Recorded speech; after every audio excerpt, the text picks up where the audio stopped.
د سیرت بیانات شروع. حدیبیه کې چې کافرانو سره نبی علیہ السلام صلح کړی و، نو هغې کې یو څو شرطونه لګېدلي. یو شرط پکې دا و چې موږ خو به یو بل سره جنگ جګړې بالکل نه کوو. جنگ بند شو د مسلمانانو د مکې د کافرانو. دویم شرط پکې دا ولګېد چې که د مسلمانانو کوم دوستان دي، اگر چې کافر ولی نه دي،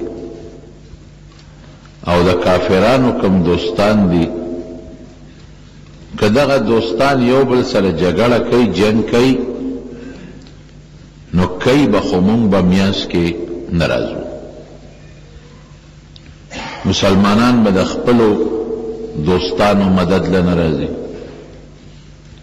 او کافر د مکې به د خپلو دوستانو مرستې له نه راځي. دې شرطونو باندې جوړه وشوه او نبی علیہ السلام هم بې فکره شو او د مکې کافر هم بې فکره شو. کم دوستان چې د نبی علیہ السلام اگر چې هغه مونږ ورته دوستان اصل کې دا حلفا ورته وایي، چې کوم د نبی علیہ السلام سره قسمونه کړي چې مونږ به ستا مدد کوو، ته به زمونږ مدد کوې، هغه بنو خزاعه هغې ته وایي. او د کافرو چې کوم ملګري هغې ته بنو بکر وایي. د دې دواړو یو بل سره دشمني د پخوا داسې چلېده. د دې صلح نه پس چې دا شرطونه ولګېدل، نو د کافرو د ملګرو د مسلمانانو په دې ملګرو حمله وکړه. نو که یو بل سره جنګ کوي دی، خو مسلمانان به خپلو ملګرو له مدد له نه راځي او کافر به خپلو له نه راځي، د مکې مشرکان. نو د مکې مشرکانو د دې خپلو ملګرو بنو بکر مرسته وکړه،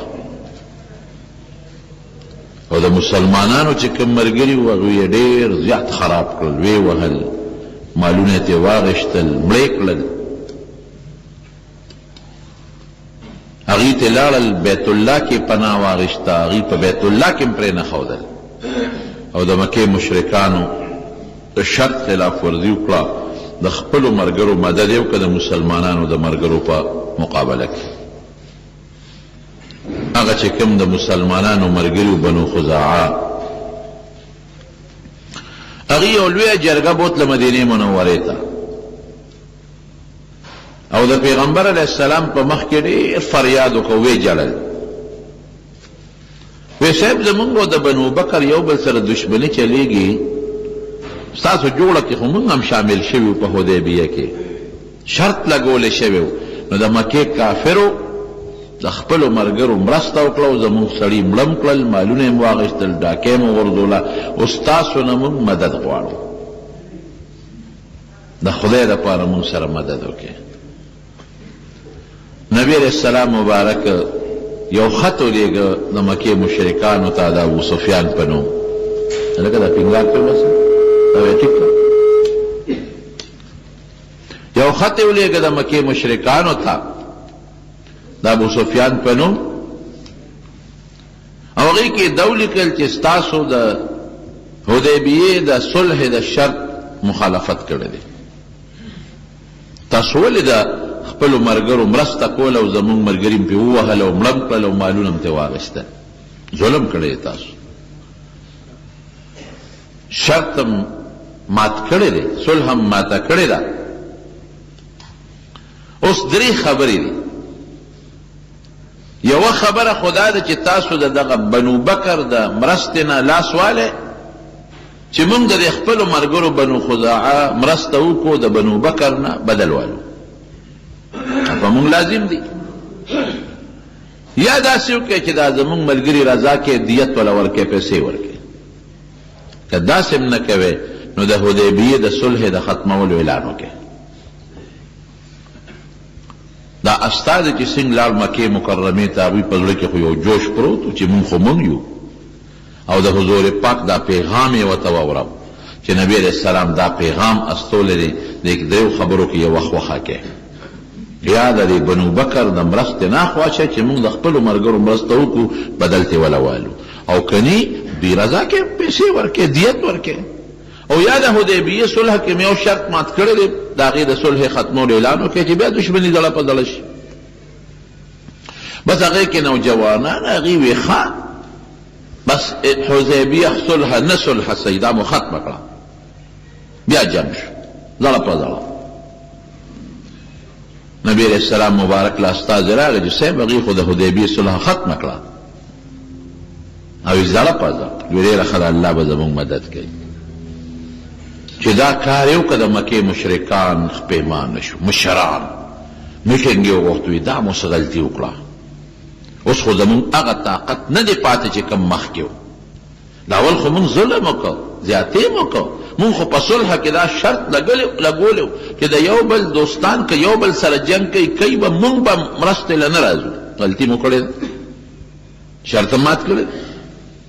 او بیا مو شرط ختم که صلح هم ختمه کړه اوس خو زمونږ هغه طاقت نه دی پاتې اوس خو مسلمانان ډېر شوي دي زمونږ د مکې نه ډېر لوی لوی خلک تللی دی خالد ابن ولید غوندې سړی تللی دی عمرو ابن العاص غوندې سړی تللی دی عثمان تللی دی ابن ابي طلحه غټ غټ خلک لاړل مسلمانان شوي دي اوس خو موږ هغه طاقت نشته وی څوک نو ابو سفیان د دې سردار و هغه وخت لا کافر دی رضی الله عنه وی دته لاړ شه او پیغمبر علیه السلام سره د حدیبیې صلح تازه کړه دی راغی مدینې منورې ته لاول د ده لور و ام حبیبه رضی الله تعالی عنها د حضور پاک بی بی وه وی اورېږه د لور ملاقات به وکړم د ام حبیبې کور یې چا نه تپوس وکړ دی کور دی نو لور کره لاړ حضرت ام حبیبه ورته ډېره خوشحاله شوه ځکه ډېره موده پسې خپل پلار ولید او پلار یې د مکې غټ سردار دی ټول مشر دی د علاقې ډېره زیاته ورته خوشحاله شوه راپاڅېدل یو بل یې ښکل کړل یو پوزکی پروت و ابو سفیان په هغه پوزکی کېناستی ده دا لور ورته وی ام حبیبه رضی الله تعالی عنها وی صبر وکړه بابا وی ښه بس ورغی پوزکی ته غونډ کړ وی دې ځای کې کښېنې او بل ځای ورته وښو وی بچې دا دې څه چل وکړ زه د دې پوزکی قابل نه وم که دا پوزکی زما قابل نه دی یا خو به دا پوزکی خیره نی خراب بی زما قابل بنی بیا خو دې ښه کار کړی دی او که دا پوزکی زه قابل نیم ولې دې دا پوزکی ما نه غونډ کړ تاسو ته ستا پیغمبر دا تخولی ډېره تخولی چې پلار سره به داسې کې وی نه بابا مونږ ته خپل پیغمبر د مور او پلار په شان کې ډېر ښه سلوک ښولی دی د مور به قدر کوې د پلار به ډېر عزت کوې احترام به کوې وی بیا پوزکی دی رانه ولې غونډ کړ وی دا د نبی کریم صلی الله علیه وسلم د ناستې پوزکی دی په دې ما سره ام المؤمنین وکنه د مسلمانانو مور ده حضور پاک بی بی ده وی په دې ما سره حضور پاک په دې پوزکی دلته کښېني نو ته د کاڼو عبادت کې کافر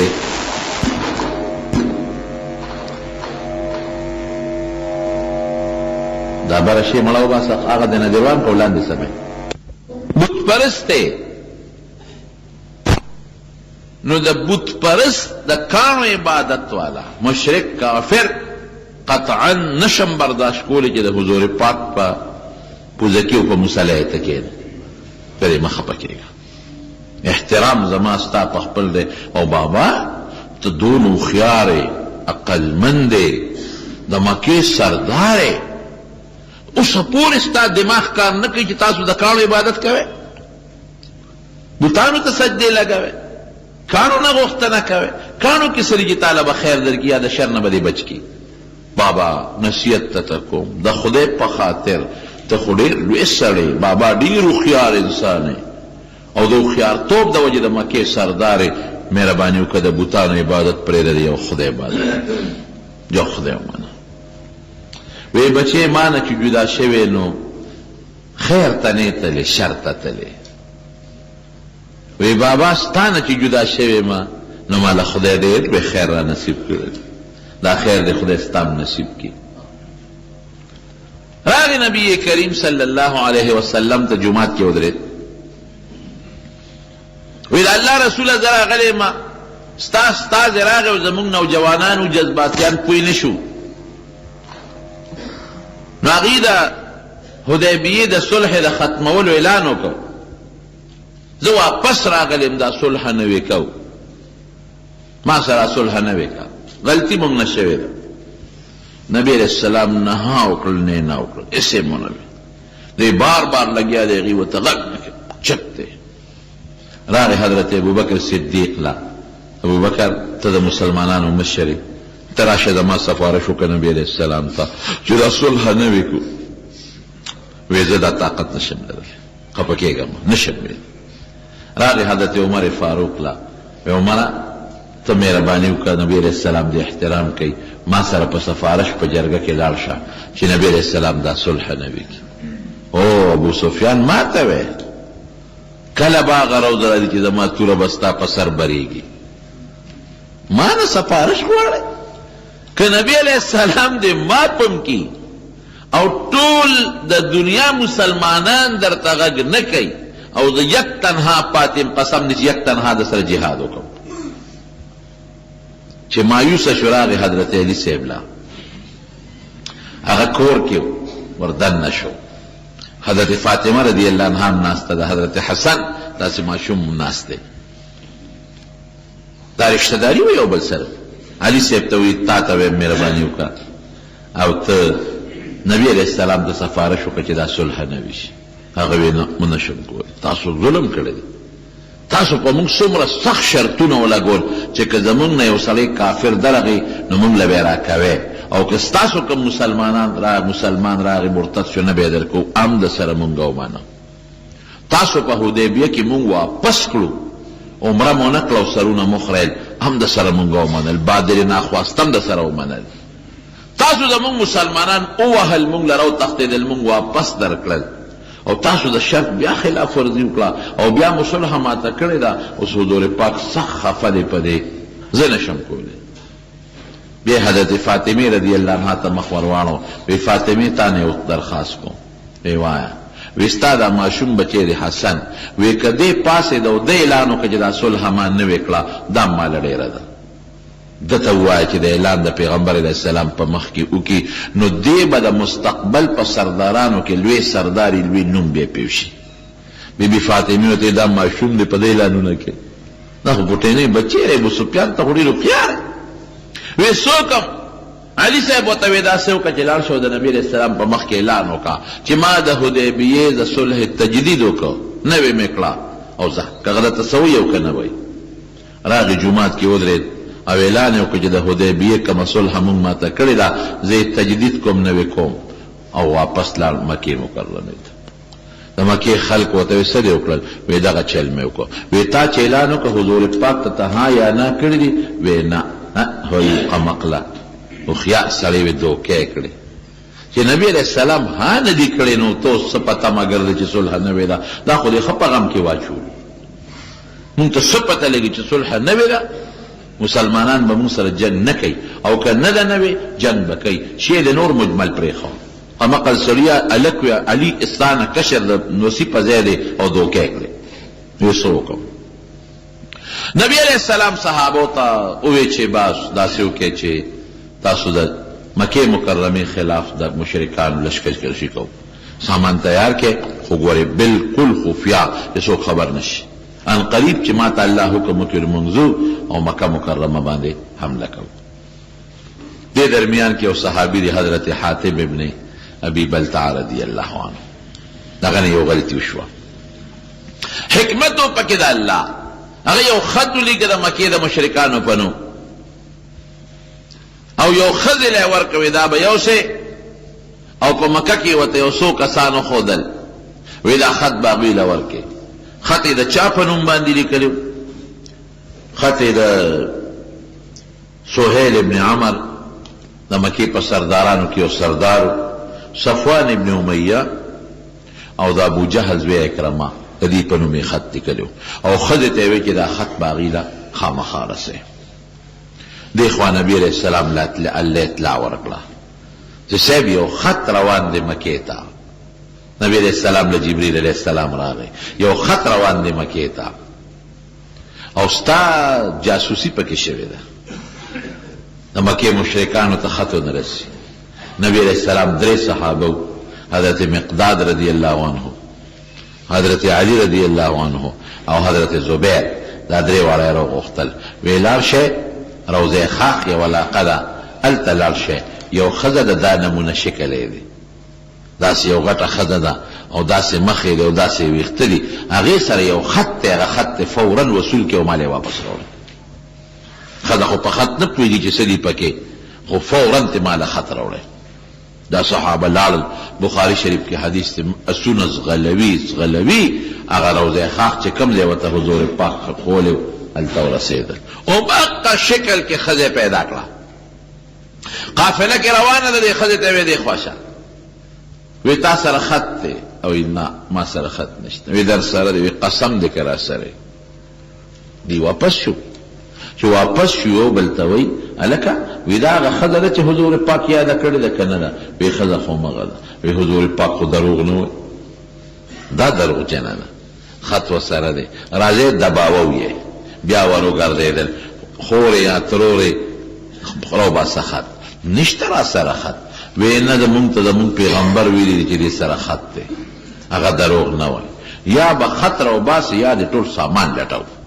جامې در وباسو، جامې ته نیستې خو دمکي ولا چوله. ښځه چې پوه شوه چې خط خو اوس ما نه خامخا اخلي، نو هغې خط په کمسۍ کې پیلی و، د کمسۍ تارونه نه دي دې کې دننه بند کړی و بیا پیلی و لکه مدې چې سړی غړي، او هغه کمسۍ شاته په بډه کې منډلې وه چې ښه محفوظ یې چاته پته مو نه لګي. دغه دی نه څوک څه خبرې، بس چې پوه شوه چې اوس خو دا صحابه ما نه خط اخلي، نو بډې ته یې لاس کړی، کمسۍ ته یې راوویسته او کمسۍ اوس پړده او د هغې د ویښتو د میندې خط راوویسته، خط یې ورکړه دغه صحابه وله. هغوی خط نبي کریم صلی الله علیه وسلم لره ورسول. خط د چا د طرف نه؟ د حضرت حاتب ابن ابي بلتعه رضی الله عنه صحابي د طرف نه. فورا یې هغه راوغوښت دلته راشه کښېنو. حاتبه ما هذا، دا څه دي؟ ته ما نه وي چې خبره به پټه ساتې، دا جاسوسي کړې، خط نه کې ته لېږې چې د مسلمان د طاقت نه دشمن خبر شو، خو دشمن به تیاري اوس کوي. دا خو لوی مصیبت دی. د جنگ حکمت عملي دا چې دشمن به نه خبره دا دې څه کړي. حضرت عمر فاروق رضی الله عنه صحابه مجلس کې ناست دي، سترګې سرې شوې، ویل الله رسوله ما ته حکم کوه د دې منافق نه نصر وه، دې خو زموږ رازونه فاش کوي. نبي علیه السلام ورته کښېنه په قلار عمر، لږ صبر وکړه، لاول به د خبرې معلومات کې داسې. اوس هم د حکم د شریعت دا دی که د چا متعلق څه شکایت راشي لاول تفتیش وکړه، معلومات وکړه، داسې نه چې معلومات دې نه کړي او په ناخبرتیا کې مسلمان ته ضرر ورسوي. بعضې وخت یو خبر په غلط فهمۍ کې راشي، غلطه خوره شي. نبي علیه السلام ورته عمر لږ چپ په قلا. حضرت حاتب څه وایي؟ وایي د الله رسوله زما خبره واوره او تلوار مه کوه،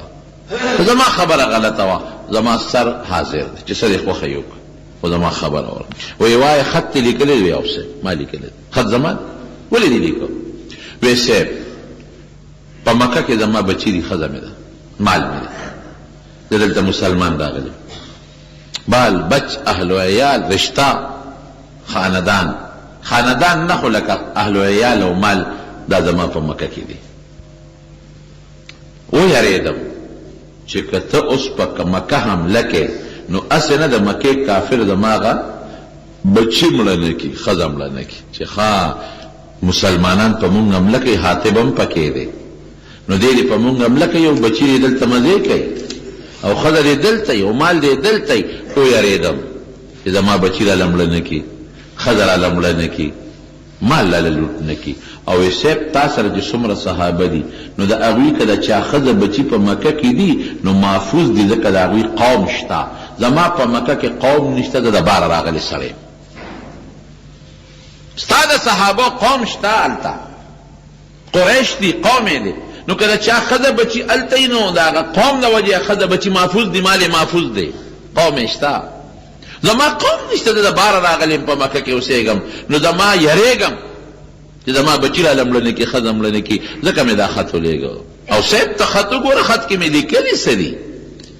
خط ناشنا خط لیکلی دی. وی قسم مې دی د الله په ذاتي که دا خط ما په دې خیال لیکلي چې زه د اسلام نه مرتد یم، یا زما اسلام سره دشمنی ده، یا مې تا سره دشمنی ده، اهل اسلام سره دشمنی ده. په دغه ښځه بچو ویرېدم، نو دا خط مې ولېږه. مرتد نیم، خارج د اسلام نه نیم، اوس باقي ستا خوښه ده. حضرت عمر فاروق بیا جذباتو کې د سترګې سرې دي. وی دا الله رسوله پرېږده ماته دا سر، دا سر ته وا، دا غلطي ولې کړې ده؟ نبی علیہ السلام څه فرمایي؟ الله اکبر. ای عمر تا ته پته نشته چې دا حاطب څوک دی؟ بیمار وی سر وا. انه شهد بدرا، دا بدری صحابي دی، د بدر غزا کې شرکت کړی دی، او د بدریینو متعلق الله اعلان کړی دی لعل الله اطلع الى اهل بدر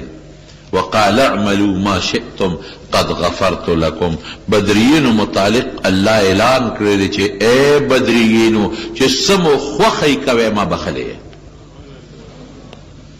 غي چې څه کړی دي کم کردار یې کړی دی، په مقدس مکه به مور وړي داسې ونه کي، بې سر و سامانه کې وسله نشته، او د کجورو په ډانګونو د زرو کافرو مقابله کړې ده. جامې شلېدلې وې، سپلې نه وې، خپې بلې خپې تللې دي د مدینې نه مکې بدره پورې، او د پلار مقابله یې کړې ده، د رور یې کړې ده، د زوی یې کړې ده، د تربور یې کړې ده. داسې نه ده پلار زوی سره مقابل زوی پلار سره،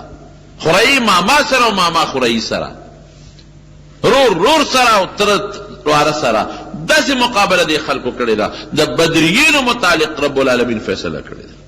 بس اعملوا ما شئتم. دا مطلب نه چې ګنام کوي نو ستاسو خوښه ده کوي، دا یو انعام دی د الله د طرف نه، یو اکرام دی د الله د طرف نه. او زه به در یو مثال درکړم. الله قرآن شریف کې فرمایي د بدریینو متعلق، رب العالمین فرمایي د بدریینو متعلق چې اولئک كتب في قلوبهم الایمان. اولئک كتب في قلوبهم الله د دې زړه کې ایمان اچولې دی، محکم دی. او بل ځکه الله فرمایي لقد رضي الله عنه ورضوا عنه. الله دین خوشاله، دوینه الله خوشاله.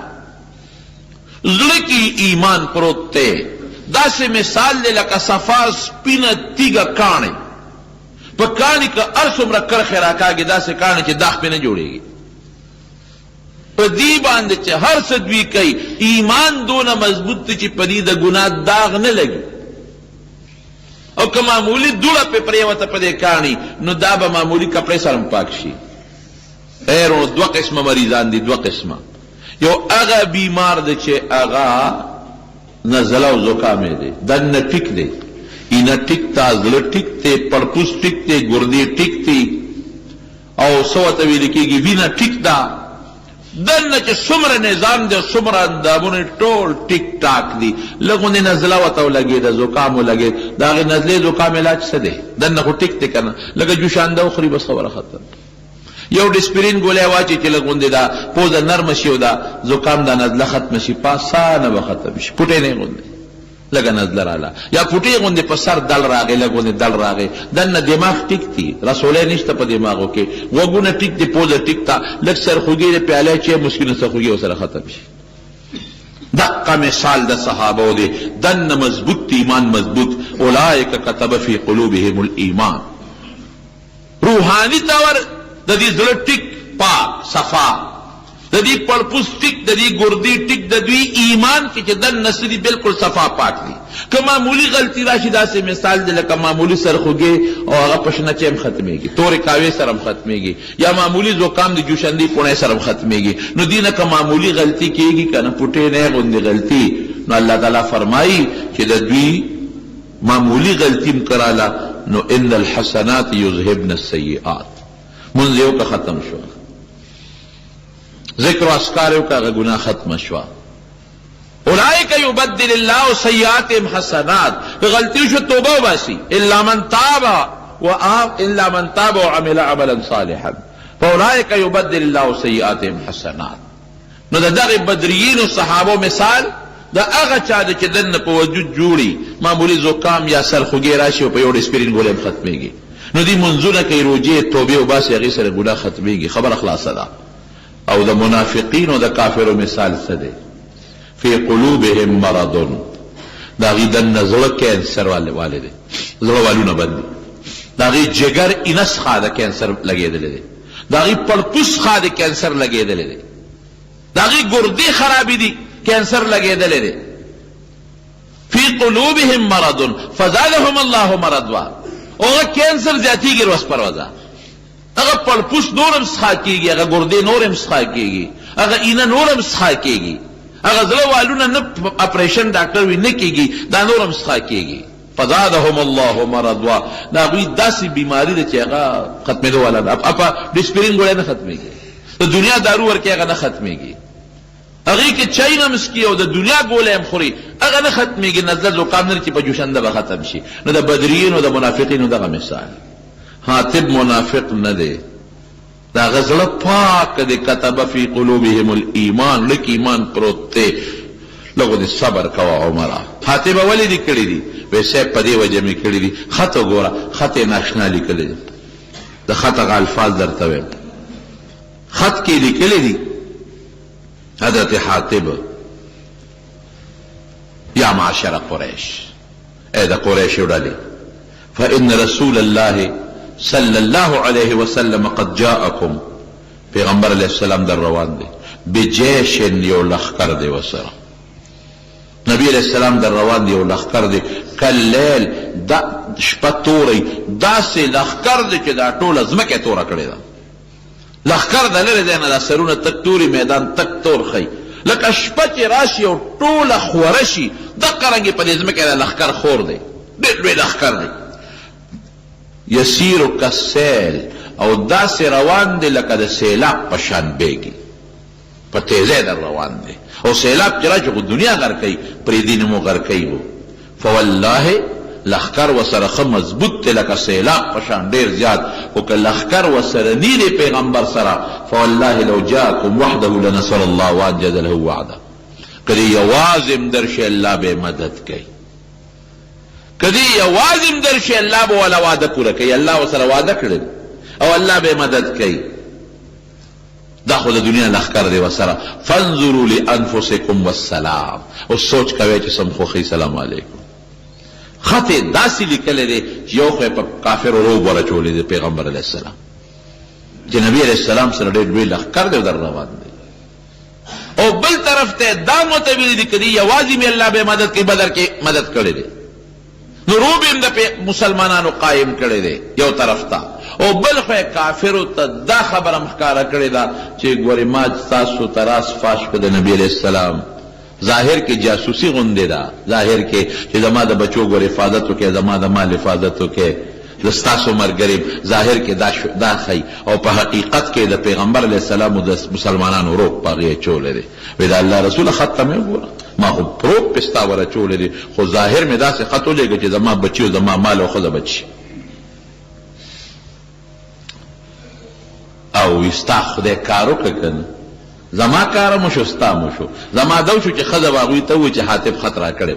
اغیب پا ما گمان که چی دا زمون مرگره دی، زما بچی محفوظ، او ستا کارو مشو خط دل واپس را غیزا، اگویرو خبر نشو.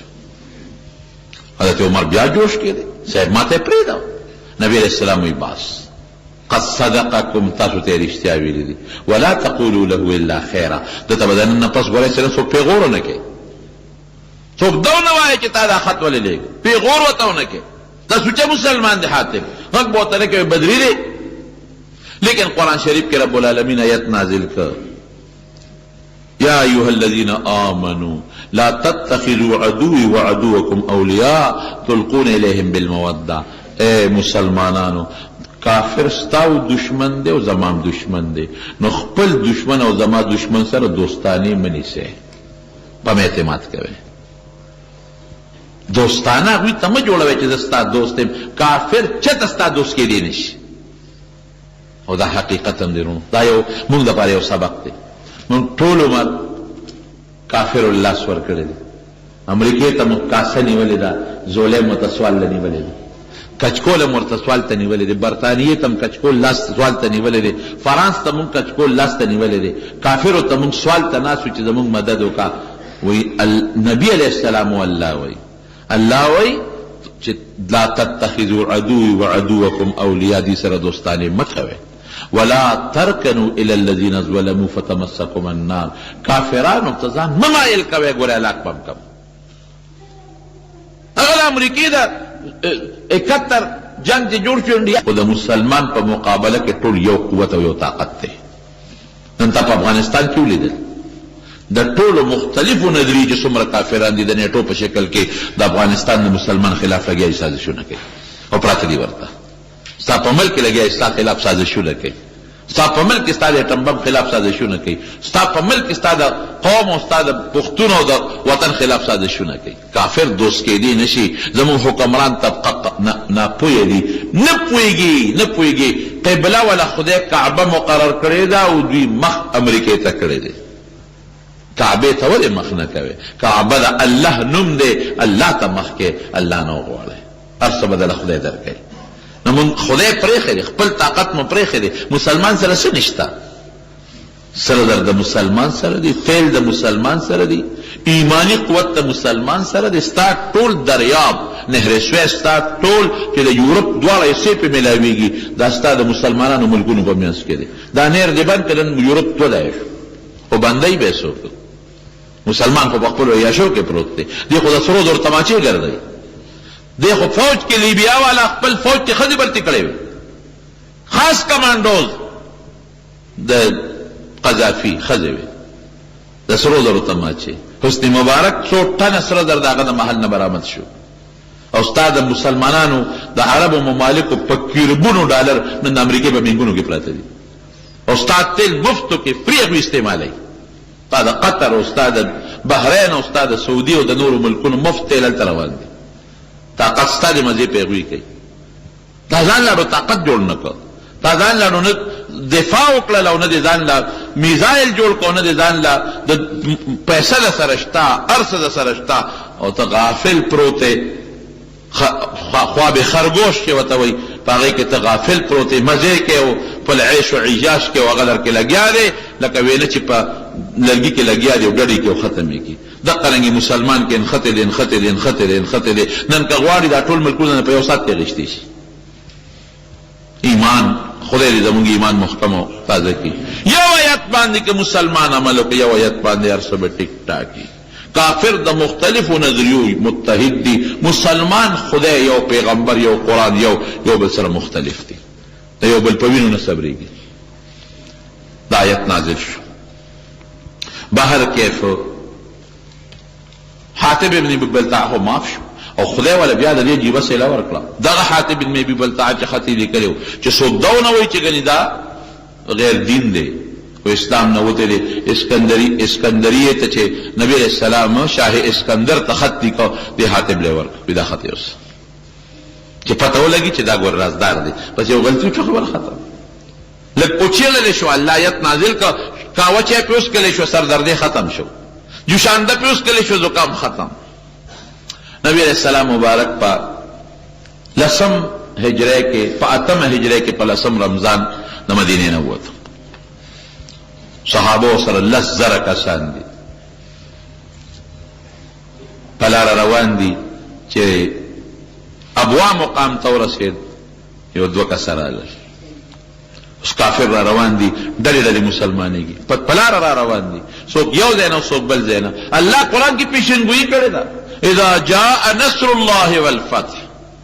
دا اللہ مدد بدل رازی صیغه ماضی تحققا دا اللہ مدد برازی دا با کامیابی در کوم او دا کافر با ڈل رازی و مسلمانانی کی با ڈل یو دو کسان دی یو دا نبی کریم صلی اللہ علیہ وسلم دا ترز ویدے دا غمنم ابو سفیان دے ابو سفیان ابن حارث ابن عبد المطلب یو دا ترور دی عبداللہ ابن ابی امیہ دا پیغمبر صاحب ترور بی بیعت کدا غیز وی دی دا دوارا دا پیغمبر علیہ السلام دا ماشوموالی مرگری یو ځای خلپوسې کړي او په بیبي حلیمې سره دا څنګه نبی علیہ السلام پیش کړي دي دوی هم سکلي دي د هغې وروڼه هم دي او د ماشوموالي د لوبو ملګري هم دي ترور دی او د تره زوی او پیغمبر علیہ السلام دوی ته ډېر زیات نصیحت کړی د ایمان کافر دی اوسه پورې تر دې حده پورې چې نبی علیہ السلام به دعاګانې غوښتې چې دعا به یې کوله خدایا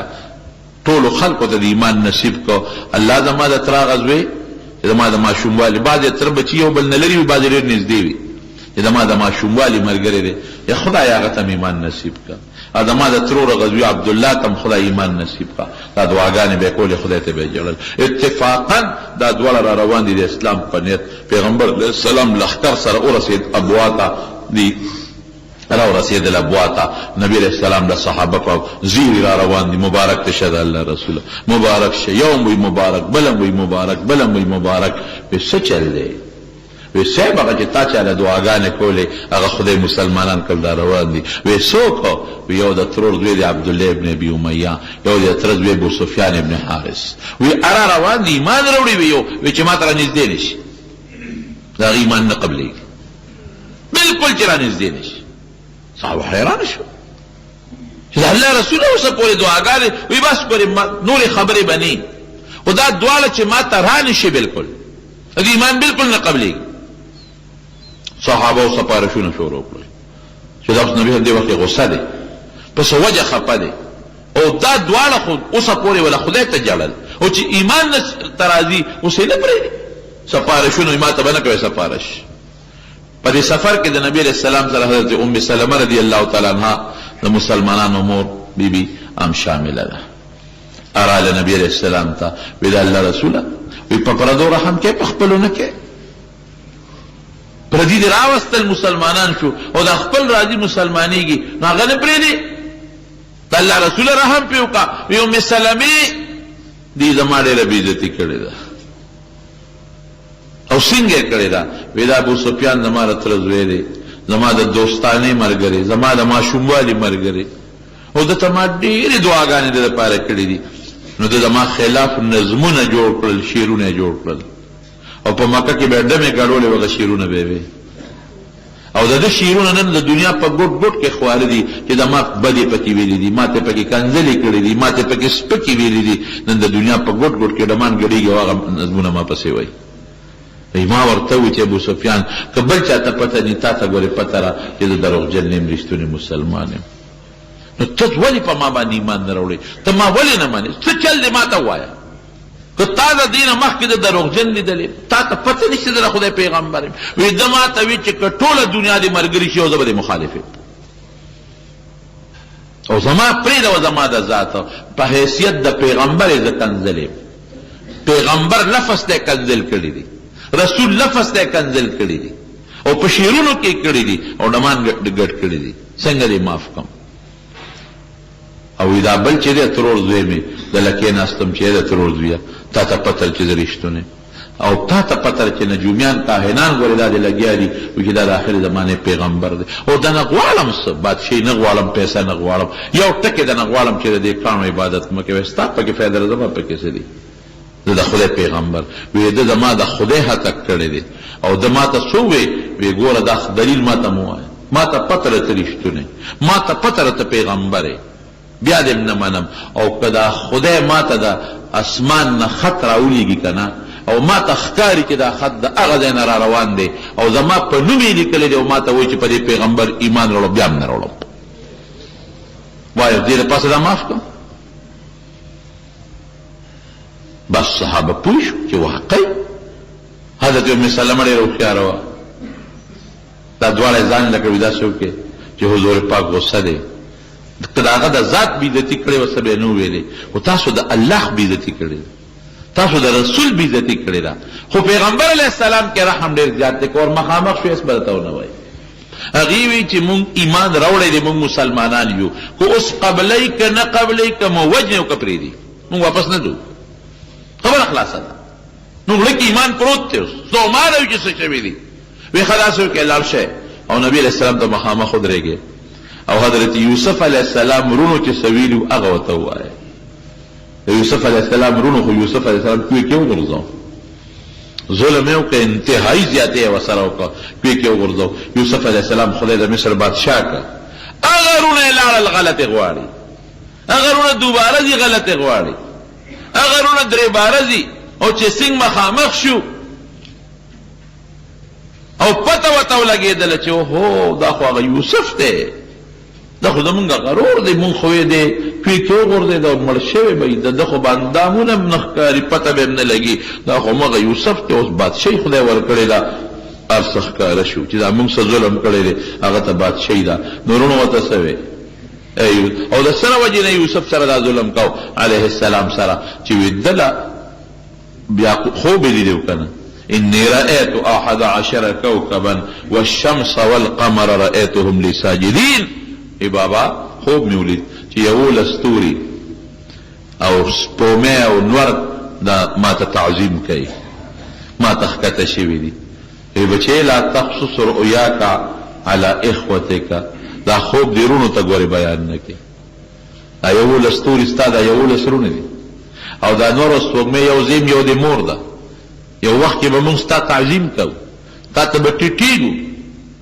تا ته به ښکته کېږو ګبر ته ښکته کوو نو که دا روړه د دې نه خبر شي چې ښه د یوسف کشر به موږ تعظیم کوو نو یکیدو لکه کیدا ان الشیطان للانسان عدو مبین سکیم به درته جوړ کړي ګوره شیطان د انسان دشمن دی شیطان به یو لمسه سکیم به درته جوړ کړي خوب راز فاش شو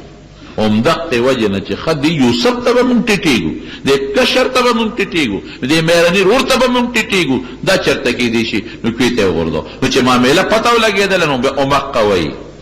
یوسف علیه السلام ته څه وایي دا رونه وی ای رورې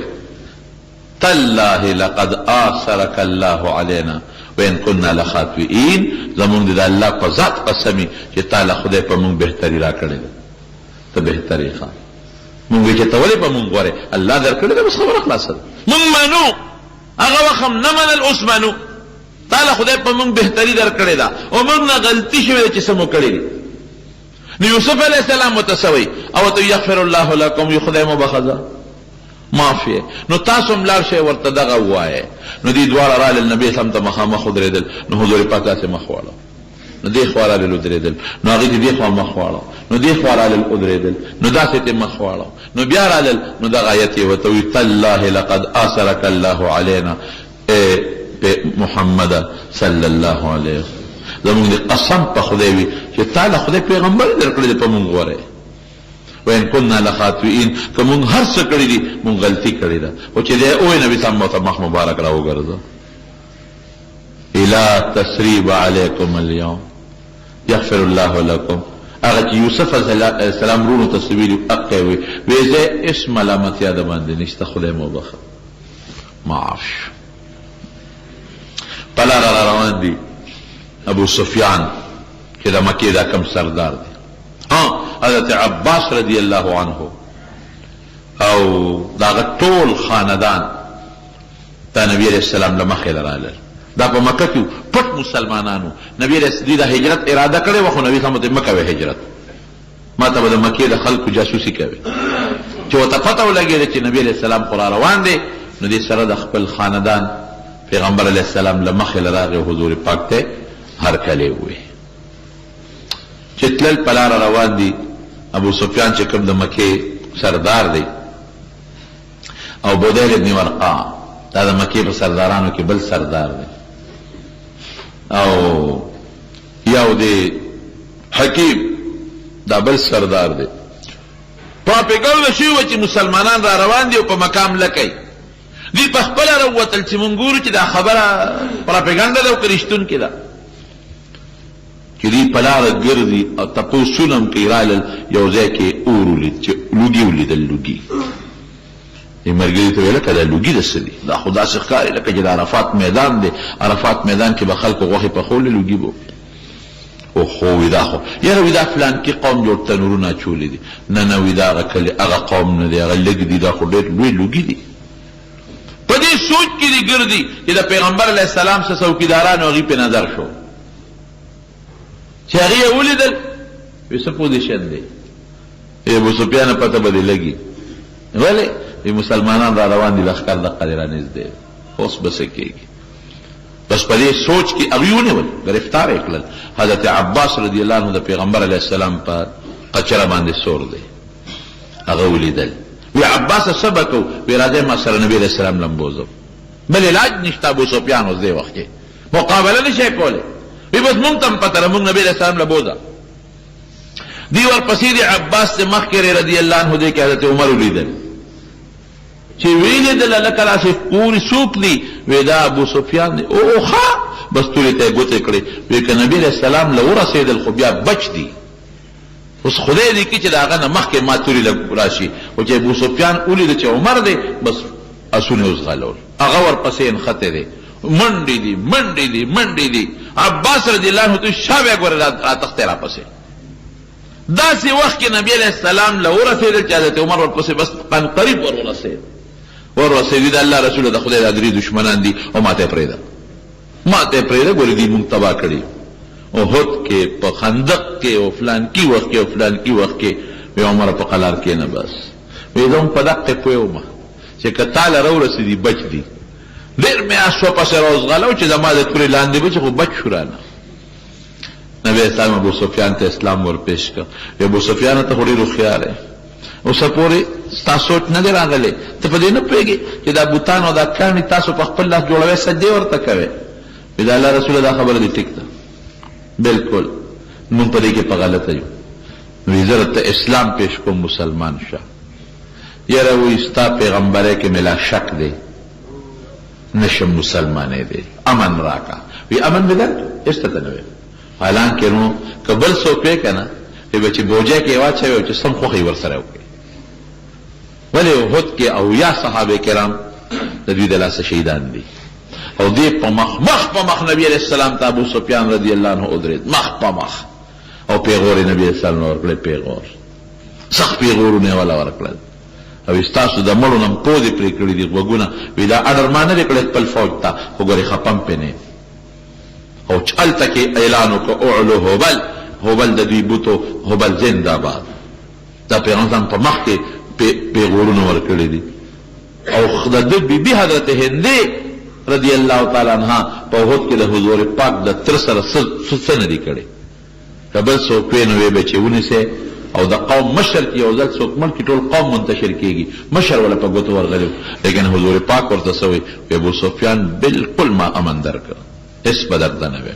عباسه دې بوز خپله خیمه کې په شپه وکړه، نصیحت ورته وکړه. حضرت عباس ټوله شپه ورته نصیحت وکړه. ابو سفیان ته مهرباني وکړه، مسلمان شه. یاره وی ټیک ته چې بوتان ما ته هم پته ده چې په دروغ غږي، خو د نبي علیه السلام نوم یې واغې چې د اسلام د پیغمبرۍ کې مې له زړه تردد کوي، دا نشم منلی. سهار وختي راوخت نبي علیه السلام لا وی صاحب د ابو سفیان قدر وکړه. عباس ورته وی دی د مکې سردار دی. وی څه قدر یې وکړم؟ وی څه قدر ولا وکړنو؟ وی ښه داره د قدر شو چې دی معاف دی، او که د ده کور ته څوک دن نه شو ام معاف، د ده حجرې ته څوک دن نه شو ام معاف. ابو سفیان وی صاحب زما حجره خو وړه د ټول مکه خو پکې نه ځایږي. وی څه غواړئ؟ وی ښه ده چې چا ځان پسې دروازه بنده کړه او جنګ نه کوي ام معاف، ام په امن. وی نه صاحب داسې هم نه کېږي. وی ښه چې څوک جومات د بیت الله ته راغی غم معاف. بس دی؟ وی او بس وشوه خبره، ځکه نو اوس مسلمان شه. نو ابو سفیان وی هغه وخت مې ایمان راوړه، خو د نازله نه لکه مې د ایمان نو. ټول عمر یې دشمني کړې ده د نبي علیه السلام سره. حضور پاک لال مکې مکرمې ته ور داخل شو، او چې مکې ته ور داخل شو نو هغې کې معاملان وشو چې کم خلک د ابو سفیان کور ته ننوتل ام په امن دي، او که کم خلک خپل کور کې دننه بند پاتې شو د ام په امن دي، او که کم د بیت الله جومات ته رالل ام په امن دي. لږ معمولي غوندې د خالد ابن ولید سره د بعضې کافرانو یو ډلپ وشو، په هغې کې یو څو صحابه شهیدان شو، څو کافران پکې مړه شو. نور جنګ په مکې مکرمې په فتحه کې نه دی شوی. مکه مفتو کې خدای پاک مسلمانانو له ورکړه. لیکن چې کومې ښځې دي هغوی څه وایي؟ هغې وایي چې مونږ ته پته ولګېدله چې مسلمانان خو را روان دي، حمله به کوي. وایي مونږ رپېدو، ځکه د مکې ښځې خو د ډېر لوی قوم سره تعلق لري.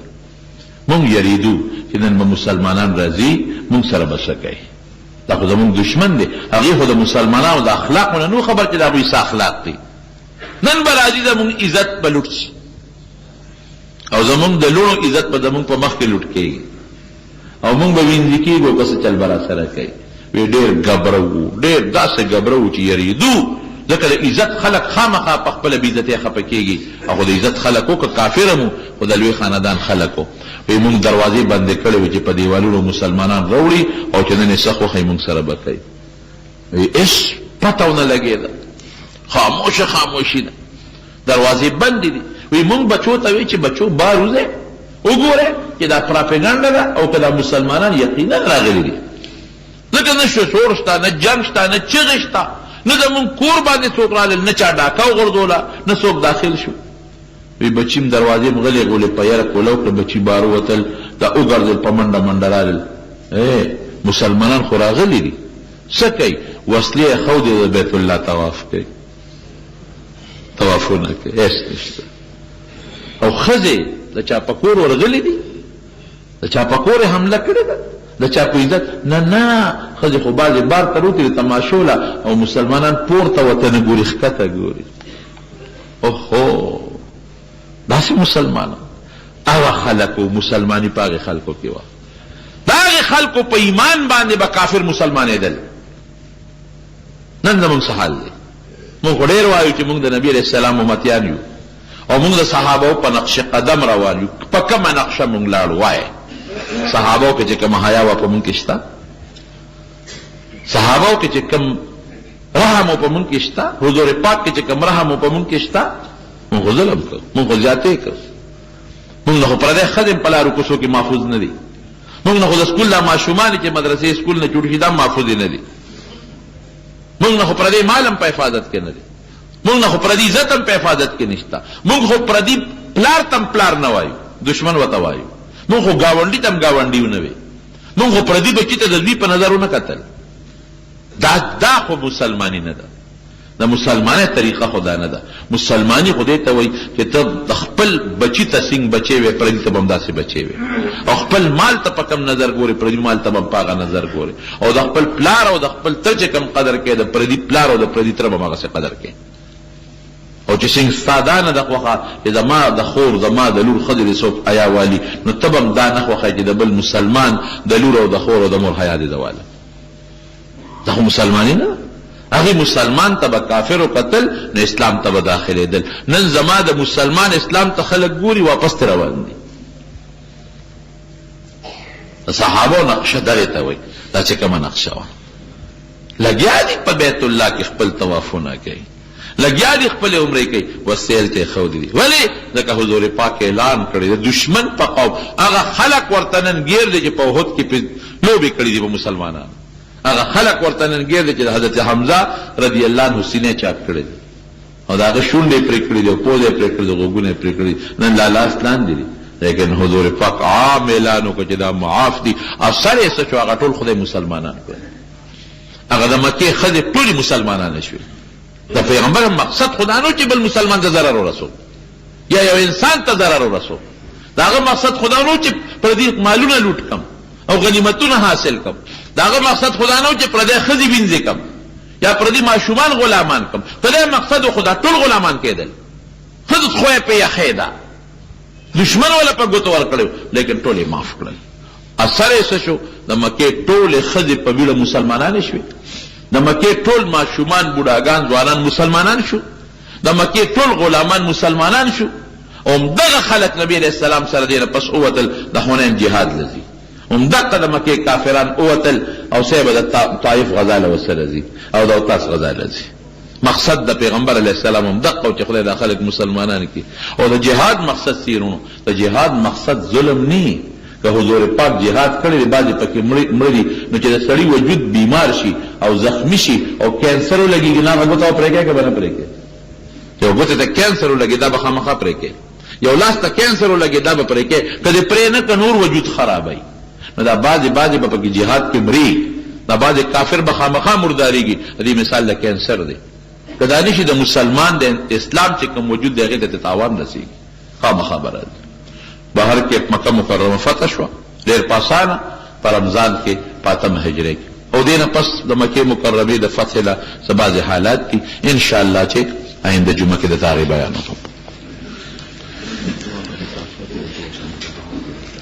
څوک یو ملګری دی دلته کې مونږ راځي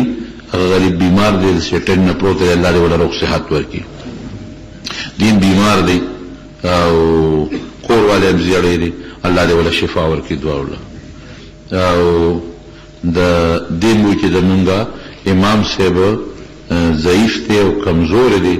امامت ام پریدي جمع نه کوي محلدار سو کی نو په ټول محلې ولا دراغون شي سم مشوره دی وسره وکي او په اتفاق سره دی مسله جوړه کی پاو کې رب العالمین زمون په حال رحم وکي خدای د نبی رسول الله امت له عزت او برکت ورکي الله که څوک مریضان دي په کورونو کې یا په مجلس کې ټول شفا ورکي رب ذل جلال ته زمون راضي شي خدای که څوک په پریشانو کې مبتلا دي پریشانه ولا لری کې خدای ټول ټینشنونو کې ټینشنونو په خوشاله بدل کې خدای که څوک قرضداران قرضو اخلاص کې او څوک په فتنو کې مختلف فتنو اخلاص کې الله کده چا په کورونو کې مرزونه وي خدای ټول شفا ورکي خدای که څوک بیروزګار دي حلال روزګار ولا ورکي کم نوجوان طبقه دا چې هغه کاروبار نشته ته ولا د حلال کاروبار ورکي کله چې او بل سره رواني دشمنه طرفګری دی غول پروغه بدل کې او باید دوستان نه غوي ته کاروباري مشکلات دي دعا وته چې خدای پاک هغه مشکلات ختم کړي او خدای پاک پریشانی ختم کړي الله ولا پریشانی په خوشاله بدل کړي خدای زموږ د منزله چې د لری لری زینه سوکم راضي په یو قدم ولا خدای اجرونه ورکي ته ولا برکتونه ورکي ته ولا غنیمتونه ورکي او د مصیبتونو او د فتنو آفاتونو په امن او امان کې اوساته د نبی رسول الله او د صحابه په نقش قدم روان کې دې مې رجوع کندي کې د حبیب الله وفات شوه دي دعا وته کې چې الله تعالی مغفرت نصیب کړي او الله تعالی وبخي او په مرو کې زموږ یو دوست دی احمد سید جی سے بغتم دعا کې ډېر نیک انسان خدای پاک دې مغفرت نصیب کړي نور څومره مردگان وفات ته لای ټول وبخي او الله زموږ د دوالو جهانو خیر نصیب کړي اخر وخت دې خدای پاک په خلیزه کریمه نصیب کړي لا اله الا الله محمد رسول الله